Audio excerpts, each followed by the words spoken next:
Now, notwithstanding the size, I figured you probably weren't interested in watching the entire process of the restore, so I've accelerated things here to the other end, where you can see that we've completed the recovery for that non-authoritative restore. And if this were indeed a non-authoritative situation, you'd want to go about actually restarting this machine so that that inbound replication could then begin.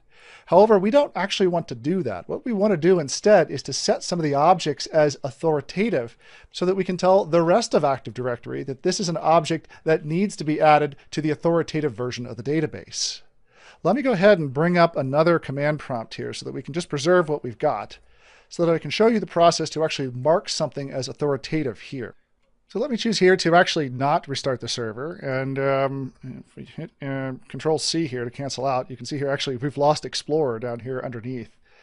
And then what we need to do now at this point is to go back into NTDSUtil to set these couple of objects, the Jason Helmick object and then that organizational unit object, as authoritative.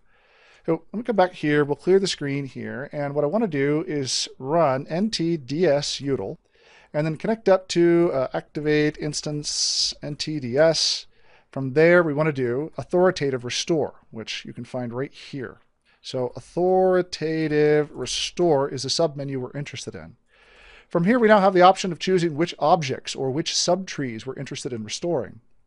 For the object, let's do restore object, and then here I need to identify the full distinguished name for the object that I want to restore. So CN equals Jason Helmick, and then OU equals company users, DC equals company, DC equals PRI. That's the full distinguished name. Again, having that access to that snapshot makes this a lot easier to help us identify exactly what this distinguished name should be. Yep, we want to go ahead and perform this authoritative restore for that Jason Helmick object. We want to do the same thing for the subtree, or essentially the organizational unit, that is that test computers for WSUS. So restore subtree, and then OU equals test computers for WSUS, DC equals company, DC equals PRI. This will go about restoring that entire organizational unit. If I hit yes here, that will go through the authoritative restore for this object. One of the things I want you to notice here is that when we go through that authoritative restore, we actually increase what's called the attribute version number on Active Directory itself by 100,000 units here.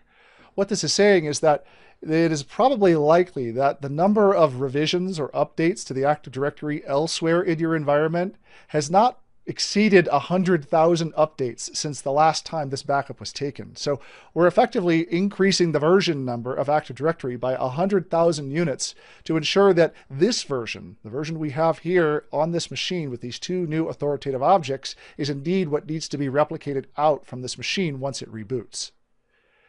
Now that this is done, we now can reboot the machine. So let me quit out of here and restart the system to verify whether or not these objects now exist in Active Directory. So I will do shutdown RT0 to reboot this machine. And then accelerating things back to the other end of the reboot, you can see here that that system state recovery operation has been successfully completed. So this is essentially giving us the heads up that indeed that recovery has completed successfully. I'll hit enter here again to bring myself back up into safe mode. And I should admit that I've kind of gone back into safe mode one more time in order to get Explorer back operational and my shell here. The one thing I do want to tell you is you come back here to msconfig, you may need to reconfigure your boot options so that at next boot you don't go back into safe boot mode again. So with that now out of safe boot mode, and with our normal selection being the normal startup selection for the next time through, we can now go through and correctly restart the server to begin its renewed operation as a domain controller and start that outbound replication. And then with one final acceleration here, we can now log back into our machine, presumably as a domain account here. So let's log in as myself with my username and password. Once we've logged in, let's go back into Active Directory users and computers and validate indeed that the Jason account and that organizational unit have been added back here into our domain. I'll launch the ADUC here, and if we scroll down here inside the ADUC, we can see indeed there's our Jason Helmick account and there's our organizational unit, the test computers for WSUS. So this is the old process, the ancient process for recovering users and organizational units and other types of objects here in Active Directory in situations where you don't have access to the Active Directory recycle bin.